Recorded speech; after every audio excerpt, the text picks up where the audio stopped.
Well, welcome everyone to another Spark Coaching live session. As usual, I'm joined with Kylie Denton and Bram LeGroux, our illustrious coaches. Welcome to the stage, guys. Thanks, Hello. Arthur. And our special guest today, Charlie Piddock. Welcome to the Spark Coaching live session, Charlie. Amazing kind of story we're talking about backstage with you actually having swum the English Channel. And I know the topic of today is the art of business development, but there's absolutely no way any challenge is going to convince me to do something like that. What made you do something like that? Tell us. That's a good question. There's a couple of reasons for it, and it'll take me longer than 5 minutes usually. That's an hour keynote, but essentially I broke it down into 4 reasons. When one swims a lot, one's got a lot of time to think. There were 2 minor reasons for me. The minor reasons were working for myself, by myself. I needed to be more focused and organised at work. I thought it would help me do that. The second thing was any sort of exercise is good for one's physical and mental health. So that's the second minor reason. The 2 major reasons, I can't really explain the first one other than when I was 10 years old, I didn't know how I would play rugby league, cricket, and go to the Olympics for Australia all in the same year. So it was a bit of a destiny thing for me because I never achieved any of those things. But by far and away, the greatest reason, the number one reason, was I have children who are at the time 21 and 23, and I wanted to show them what one can achieve when you set a really audacious goal, practice really hard towards it, or try really hard towards it, and enjoy the benefits of self-satisfaction around that. So essentially, I wanted my kids to lead full lives. And when I was talking to a sports psychologist about that, he said it's a very powerful reason. Saying to Kylie yesterday, I said lots of things about my kids when I was swimming across the channel, but I also said I want them to lead full lives. So that's the 2 minor and 2 major reasons in a nutshell. That's fantastic. And look, when we were backstage and I was getting things ready, I've been hearing the conversation. You talked about you were almost hit your pre-swim time goal. I think you're out for about 5 minutes. Yeah. And then the conversation kind of led to another swim that you were doing in Perth, but it probably didn't go as well. Maybe my theory for that is, well, you're swimming the English Channel. You don't want to be the Australian guy that's kind of failed dismally doing so. You'd be all over the tabloids. So that was the incentive to probably get on time. Yeah, it's a good question, right? And there are so many similarities between swimming and sales. And I was obsessed about swimming the English Channel. I meticulously prepared for 2 years. I physically trained, I mentally trained, I was emotionally ready. The swim that I did 2 or 3 weeks ago, I was underdone, I was underprepared. And I didn't take it for granted because I'm silly, but I'm not stupid. And I just wasn't quite prepared. I had a bad day out, the weather turned, I hadn't done enough work, and it really made me think about. There's a couple of photos of me that are less than flattering, and it made me think of the times that I've been underprepared as a salesperson. I knew I hadn't done the work. I got what I deserved. In sales, when that happens to you, you don't get the sale. So there are opportunities for all of us to be really, really prepared and to narrow one's focus, to make sure that you're doing everything you possibly can to be ready for that moment when, the medals or the sale is handed out. And it's a fine line sometimes. It's a really fine line. Well, look, let's get stuck into it. Great intro, great background story. Lovely to hear the connection with family and self-development and well-being. But look, Kylie, Charlie's your guest today. What was the motivation to invite Charlie to the stage? Would you like to kick us off with some opening comments, and we can hand over to Charlie? Yeah. For me, one of the things that really connected with Charlie and I when we first spoke a little while ago now was around the understanding that sales is not just a sale. it's the human connection that really makes a difference. So I use human connection. One of our programs around financial planners that we do around sales is human connection. It's about how do we create that human connection. So that's something that just really resonated. Charlie's been in business for about 10 years in sales. And one of the things that really sticks out for me is around that patience, that perseverance, and that strategy, those three key ingredients. Because I think as sales professionals, and it doesn't matter whether you're an accountant, a financial planner, a doctor, right, a psychologist, whatever, we're all in sales, aren't we? If we've got a business to run, we've got sales. And Charlie, what you just said then is about being underprepared or not doing the work. And I think for me, it's what do we need to do in order to make sure we have that patience, because we need patience in sales, don't we? They don't all come off straight away. How do we keep going when we get knocked down, right? And one of the things you also said, and I'll pass it back to you, Charlie, to talk more about this, that art of business development, but having the right strategy, right? Just like you were saying with the swimming of the English Channel. You don't just go in there and go, well, I'm fit and healthy and I'm just going to swim the English Channel. You've got a whole strategy in the background. What's your diet look like? What's your health look like? Mental health, food, all that, okay? How many training sessions you do, how long you do them, right? All that beautiful strategy that sits behind it. So that's what really connected me to Charlie. And I thought this is something that I think our audience should hear a little bit more about. So Charlie, I'll pass it over to you. The art of business development. I know there's 3 keys for you. So why don't you share them? Yeah, can I just frame it a little bit to say that all of my life I've been in organizations that differentiate by relationships and solution selling. So it's much more of a business to business or person to person type sale than it is business to consumer or selling through digital marketing. It's quite a distinction, and it gets all locked into the same bucket. One of the other things I think is important for this room and many others is that most people, and this was my experience, most people don't go through high school thinking I want to be in sales. But they go through life thinking they'll be a teacher or an engineer or an electrician or a but somewhere along the line, we have a chance conversation. So we fall into sales by chance. As you said, that everyone's in sales. So we fall into it by chance. But the really good ones that I've seen over the years then make a choice to continually learn, to continually improve, and try and get better in any way that you possibly can. And some of the conversation we were having yesterday, Kylie, was that the biggest things the biggest changes in our life don't happen with big things. There are no silver bullets and there are no magic pills, but it's the little things consistently done over a long period of time that make the difference. And my early sales career wasn't great. It was terribly difficult. I was in a business. I left university during the recession we had to have. I fell into a job in sales by chance, and I didn't know it at the time, but that business was about to go broke for the 3rd time. I was 22 years old, and most of the team laughed at me because I couldn't sell. And it was really tough. I felt isolated. I felt deserted. And life had been pretty good to me up until that point. And but I did have someone who said to me, nothing happens if no one sells anything. And I understood that to be true. So I leaned into that pain or that idea and have continually tried to get better at it.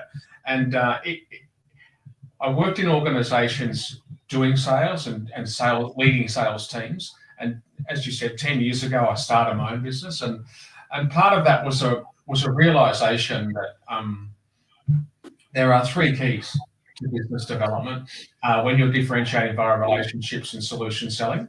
And the first one is to turn up to any meeting that you have with a mindset of being in service, of seeing how you can serve a room, not what you can sell to it, to see what you can give a room, not what you can take from it. Because when you do that, if you turn up with a mindset of selling, then you'll show up and throw up. And no one likes being covered in on spittle or other bits and pieces. So that's the first part, is to show up with a mindset of being in service, because whether we like it or not, no matter how clever we think we are, our motive is transparent. The person we're talking to feels our intention no matter what. So number one is to turn up with a mindset of being in service. Number two, and this is a tough one in society today where computers have sped up, or technologies hastened the pace of business. We're all running through life trying to get things done. So the number two is to be present, to be in the conversation that you're having, not thinking about what you haven't done beforehand or got to do after. Yeah. Because the human connection happens in the moment when you're present with the person you're with or the group that you're with. So that's the second thing. And the third and almost final thing is sales is a numbers game. There's no two ways about it. But you should never compromise a quality of a conversation that you have in pursuit of the number of them that you have. So we've got to be in that moment having the best possible conversation we have. I quote 1,000 famous people, and some of those things have been mentored over my life. But my quote that I'm proud of is that you should never let a sale get in the way of a good conversation. If you have a good conversation, something great could happen. It may be an introduction or a referral to your dream client, but unless you focus on that conversation, then you may miss that, and you'll walk away with nothing. And so it's got to be those three things. And the thing, and you said earlier, Kylie, when I was looking at kind of the doodle that I did up a dozen years ago, or whenever it was, well, there's a missing piece there. And a couple of conversations that I had with my grandfather many, many years ago came back to me.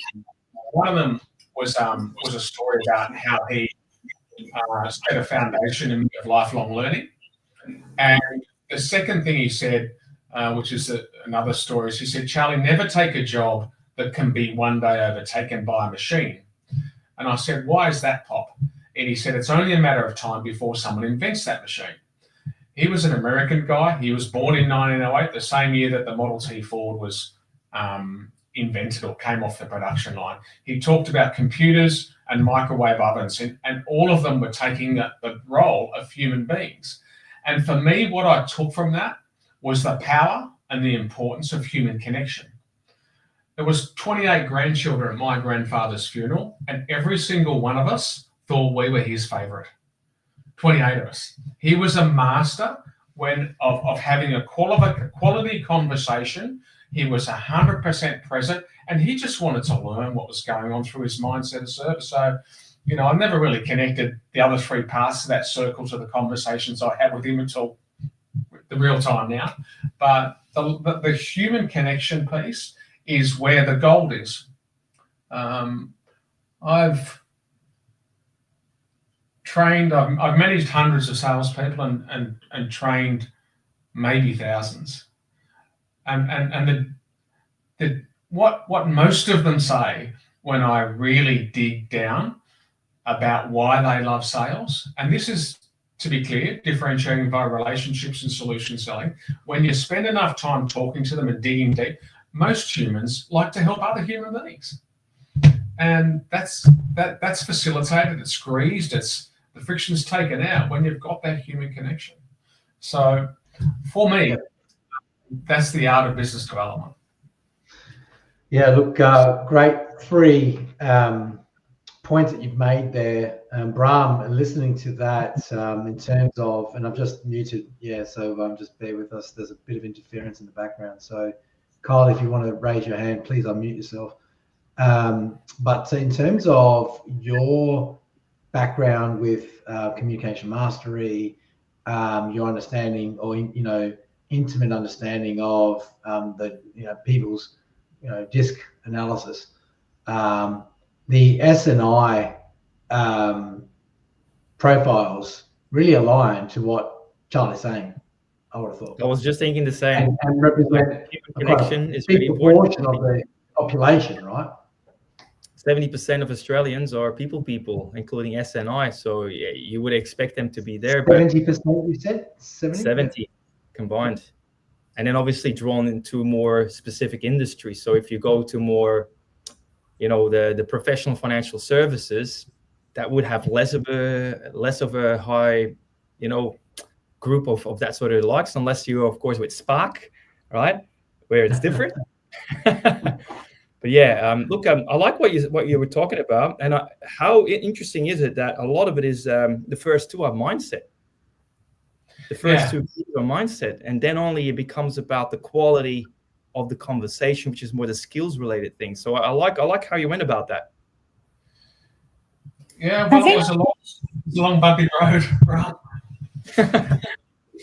I think also what we know through research, Charlie, especially in the financial services industry, and Deloitte just did a whole lot of research late 2024, where they said the most important skill that a financial planner can have with me as their client is to be able to build trust and intimacy with me.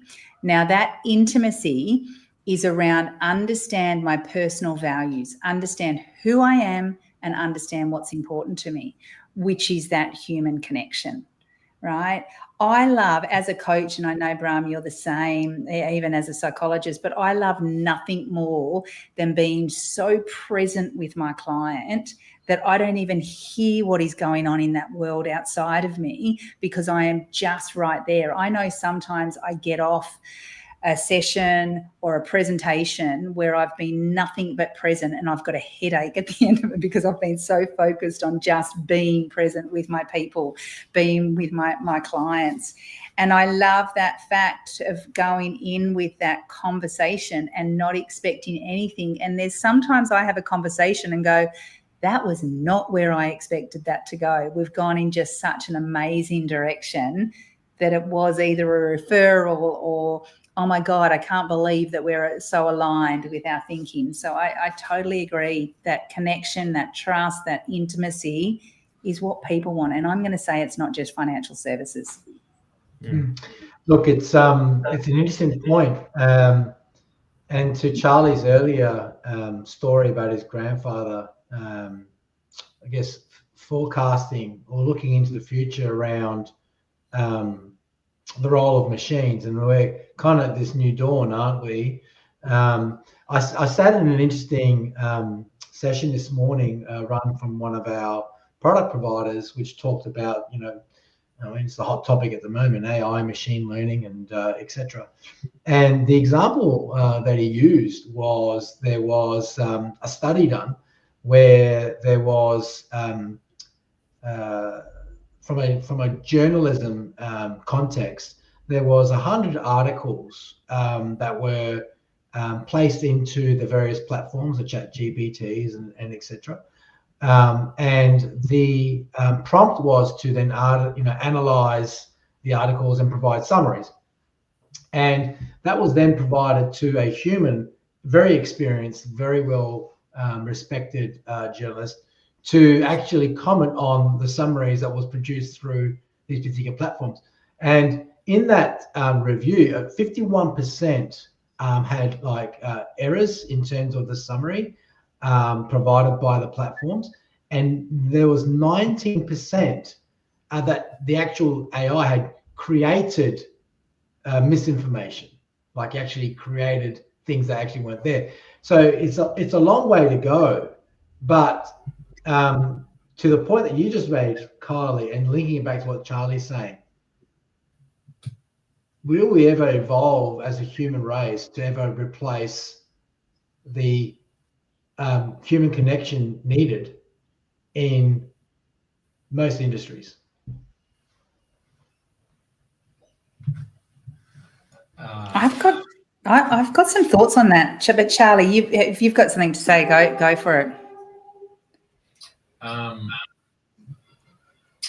have some thoughts, and I'll say from the outset that AI is outside of my comfort zone, so I'm trying to lean into that. I've learned over the last few years when my intuition is hurting or something feels something I strongly disagree with, I try and lean into that because I know that I'm going to grow, I'm going to learn. So that's the first thing. I think that there's a lot to be gained by using AI and a variety of different tools. There's no two ways about it. No one yet has been able to convince me that computers can do the three key things that differentiate between relationships and solution selling. And the first thing is, because it's dots and dashes, we can't connect with human beings. Okay, humans are emotional. We think we're logical. We apply logic. But we're actually emotional beings. So that's the first thing computers can't do. Will they ever not be able to do it? I'm not smart enough to answer that. The second thing that they can't do is demonstrate empathy, to put themselves in the shoes of others. And when you're differentiating by relationships and solution selling, if you can't demonstrate empathy, you're not going to get where we need to get. So as business developers or salespeople, we have to continually develop ourselves to make sure we can connect and we can demonstrate empathy. The third thing that people tell me that computers can't do is think laterally in real time. When you're having a conversation, when you're 100% present, like Kylie, she's having a conversation thinking she's going here and she ends up there somewhere. All right, because in real time things come up. There's a lot of work that's been on listening, and when we ask a question, we can speak at 125 words per minute, but humans can think at 900 words per minute. So if I go and fix the first thing that someone tells me and don't ask another question, just fix the first thing that they tell me, that's 125 out of 900. It's a 14% chance that I'm going to get the right thing, which means there's an 80% chance I'm wrong. So human connection, being empathetic and thinking laterally in real time. Salespeople, by virtue of staying ahead of technology, have got to concentrate on developing themselves in those three areas, or they will get caught up and taken over by computers, and they probably deserve to be. I love that third point, the lateral thinking. And it's totally true. You've got to be agile, quick on your feet, and flexible to sustain the flow of the conversation and stay in that moment, right? And so, look, such good advice.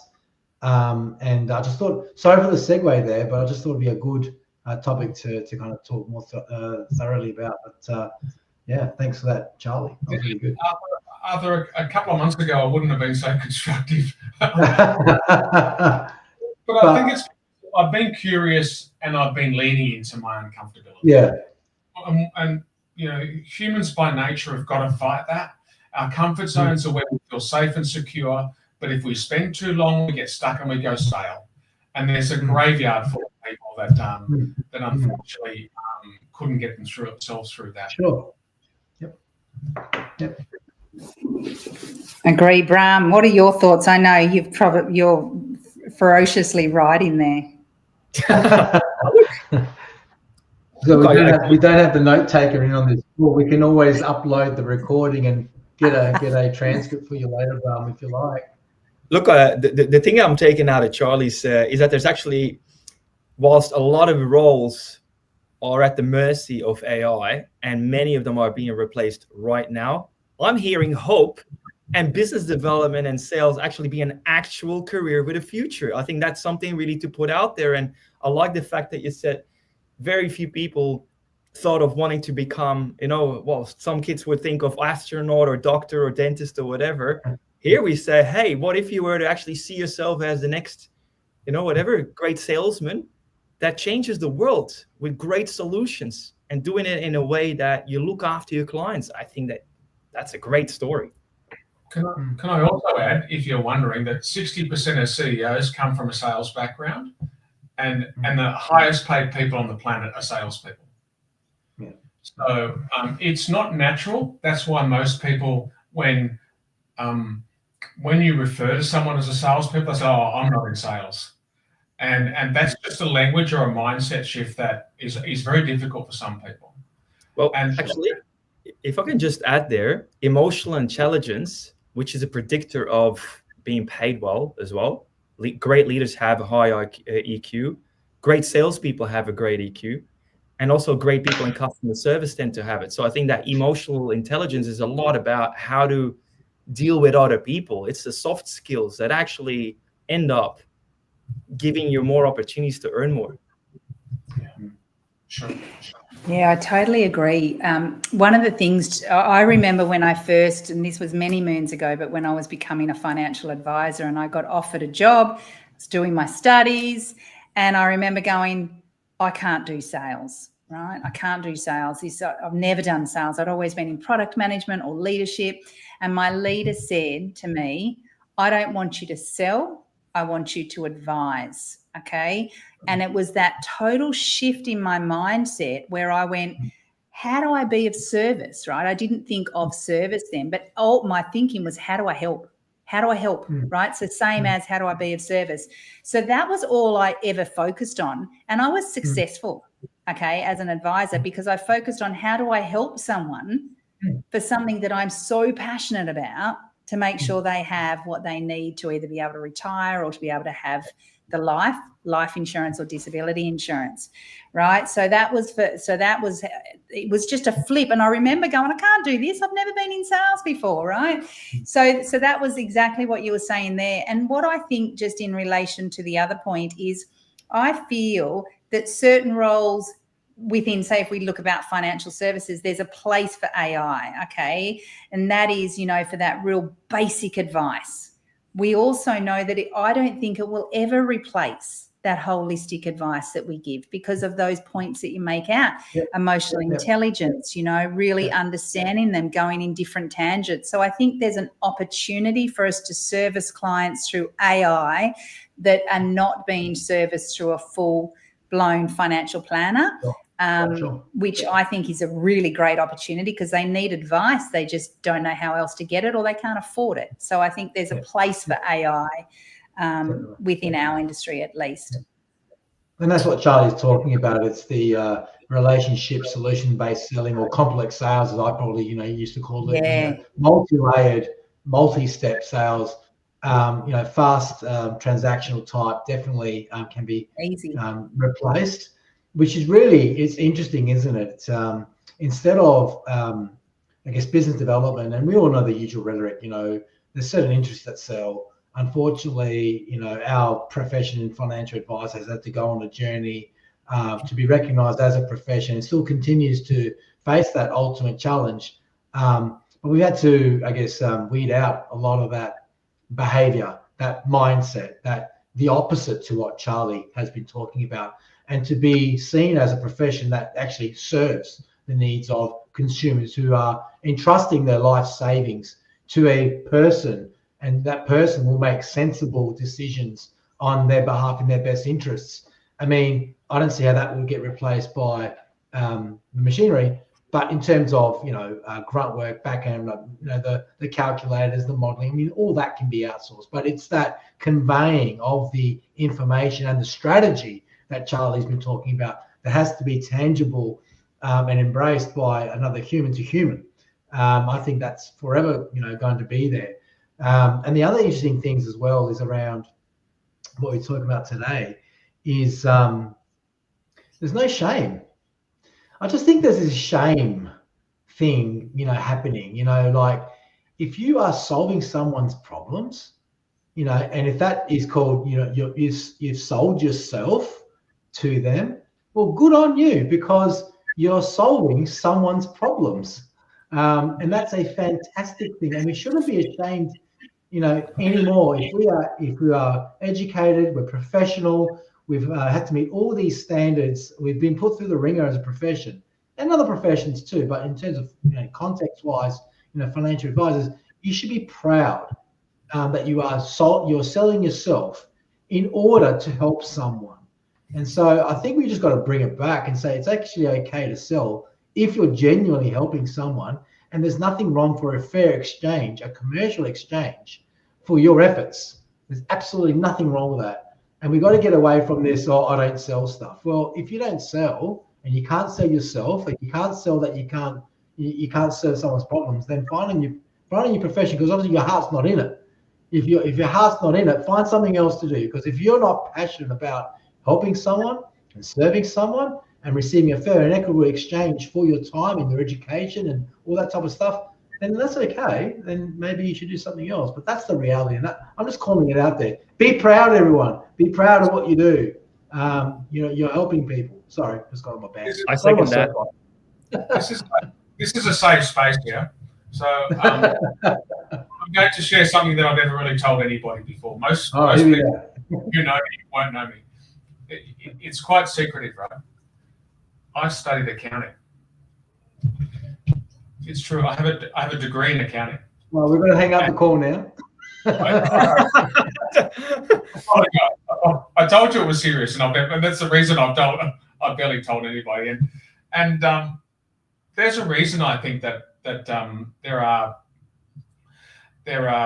people struggle with the idea of being a salesperson, and part of it's around comfort zone, and it's just the terminology around that, because we've got to live outside of our comfort zone, and salespeople have to put themselves in path of rejection every single day, and that's counter to human nature. We all need to feel connected, we all need to feel heard, and we all want to belong. But salespeople have to drag themselves out of that environment in the path of rejection. The other thing about everyone thinking they're not in sales, that's my opportunity. So I'm happy to help them. I think what happens, and Kyle and I spoke a little bit about this yesterday, and that is that where there's a heavy technical nature to the sale, and that might be earth moving equipment because there's fuel consumption, there's lift capacity, there's running hours, it might be engineering or accounting. In lots of those things where there's a heavy technical aspect to it, it's black and white, it's logic. But across in sales world, most of us buy on emotion and we justify with logic. So we've got to, and there's less certainty around emotion because people are emotional beings. And then you put two of them together and you can get a wildly different result on any different day. So it's the uncertainty around the emotional features of being human versus the logic of black and white and certainty.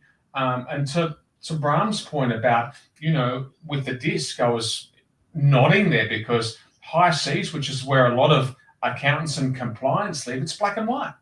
But that's counter to the I, where it's about extroversion and energy and excitement and those sorts of things. That, and I will be careful by saying that I have heard forever that extroverts make the best salespeople because they're outgoing and gregarious. I've also heard that introverts make the best salespersons because they're better at listening. As far as I'm concerned, it's all rubbish. If you want to learn sales, you can. That's the thing that struck me when I was 22 with an accounting degree and think I knew everything. I worked out really quickly that I didn't know anything at all. But I went to a sales training course and I went, wow, you can actually learn this stuff. Yeah. And I can actually help people. Yeah.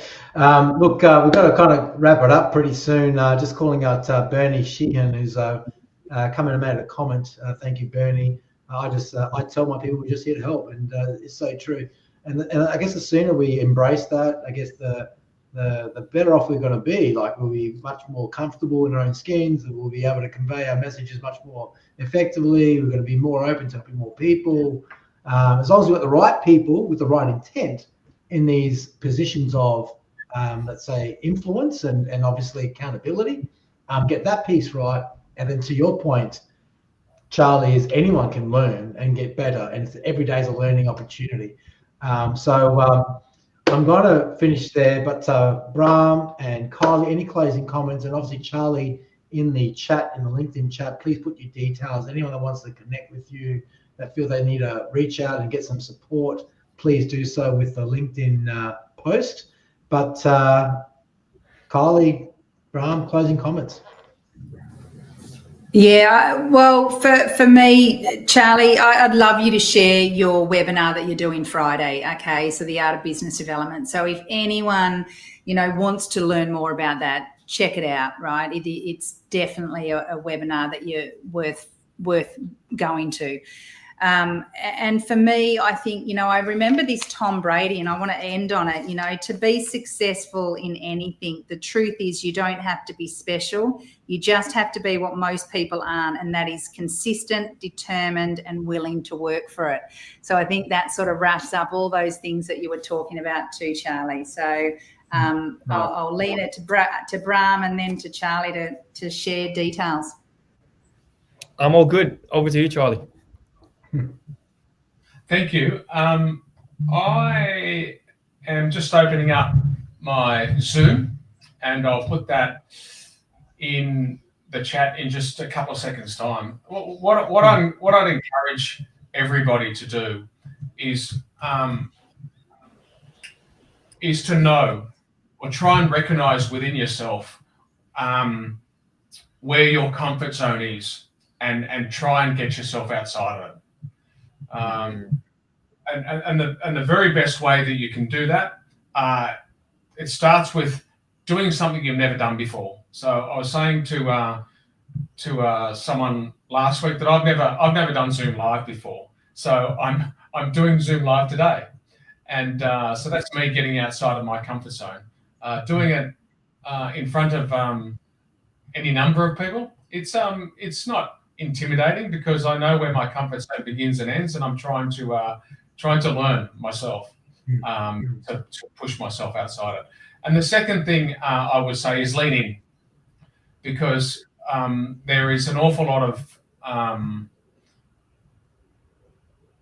there's an awful lot to be gained when you're courageous and willing to get outside of your comfort zone. I don't know who said it, but they said life happens outside of your comfort zone. Yeah.